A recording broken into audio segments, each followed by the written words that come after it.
बहुत समय पहले की बात है। एक घने और विशाल जंगल में एक सियार रहता था। वह इतना चालाक और खतरनाक था कि अपनी भूख को शांत करने के लिए वह जानवरों से दोस्ती करता और फिर मौका पाकर उन्हें शिकार बना लेता। उसकी इस चालाकी की वजह से सारे जंगल के जानवर उससे डरते थे और उससे दूर रहते थे। वह हमेशा अपने शिकार की तलाश में रहता था, लेकिन एक समय ऐसा आया जब वह कई दिनों तक भूखा रहा और उसे कहीं भी शिकार नहीं मिला। एक दिन जब सियार बहुत भूखा हो गया, उसने तय किया कि वह शिकार के लिए जंगल के एक अलग हिस्से में जाएगा। वह दिन रात जंगल के अंदर अपनी तलाश करता रहा।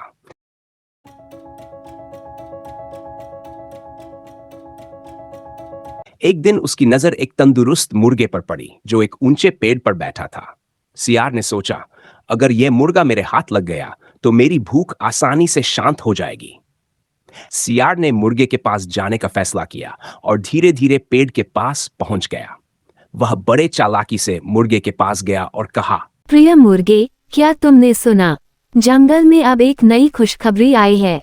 सभी जानवरों ने आपस में समझौता किया है कि अब कोई भी किसी को नुकसान नहीं पहुंचाएगा। हम सब मिलकर शांति से रहेंगे।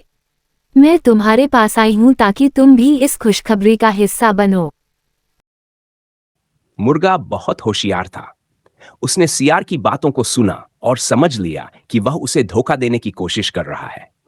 मुर्गा मुस्कुराते हुए बोला, ये तो बहुत अच्छी बात है, लेकिन मुझे लगता है कि तुम्हें पहले अपने दोस्तों से मिल लेना चाहिए, जो शायद बहुत जल्दी यहाँ आने वाले हैं। देखो, दूर दूर से कुछ शिकारी कुत्ते आ रहे हैं।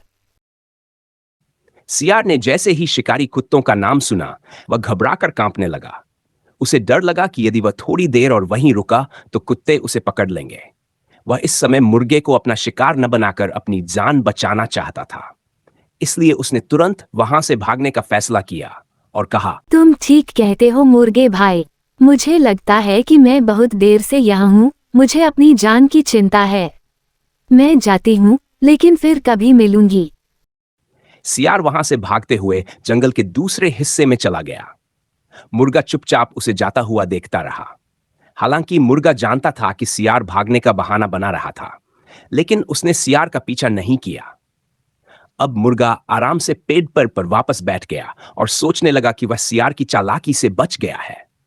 दूसरी तरफ सियार को यह समझ में आ चुका था कि झूठ बोलने और चालाकी करने से वह अपने शिकार को नहीं पा सकता, बल्कि कभी न कभी उसे अपनी करनी का फल भुगतना पड़ेगा। कुछ समय बाद जंगल में एक और दिलचस्प घटना घटी। जंगल का एक हाथी था जो बहुत बड़ा और शक्तिशाली था। उसका सपना था कि वह जंगल का राजा बने और सभी जानवरों का नेता बने। हाथी ने अपने सपने को साकार करने के लिए खरगोश से मदद मांगी। खरगोश ने कहा, तुम सही हो हाथी भाई। हम सभी जानवर चाहते हैं कि तुम हमारे राजा बनो। तुम बहुत शक्तिशाली हो और जंगल की सुरक्षा के लिए सबसे अच्छे हो।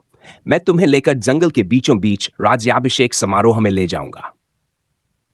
हाथी बहुत खुश हुआ। उसने सोचा, यह मेरा सपना सच होने का समय है, और वह खरगोश के साथ चल पड़ा।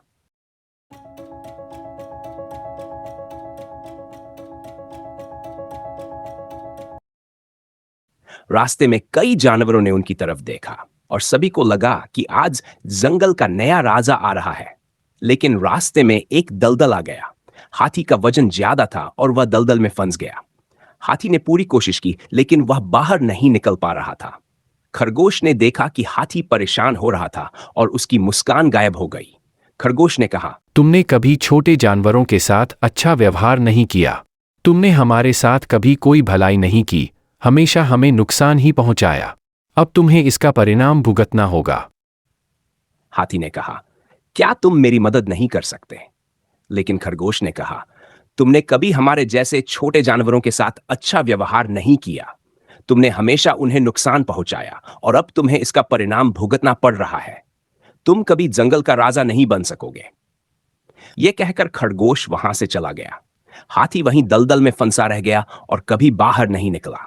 उसकी मौत हो गई और उसके सपने भी वहीं दलदल में फंसकर रह गए। इस कहानी से हमें यह सीख मिलती है कि जो दूसरों को चोट पहुंचाता है, उसे एक दिन उसका फल भुगतना पड़ता है। चाहे वह कितना भी शक्तिशाली क्यों न हो, एक दिन उसे अपनी गलतियों का परिणाम जरूर मिलेगा।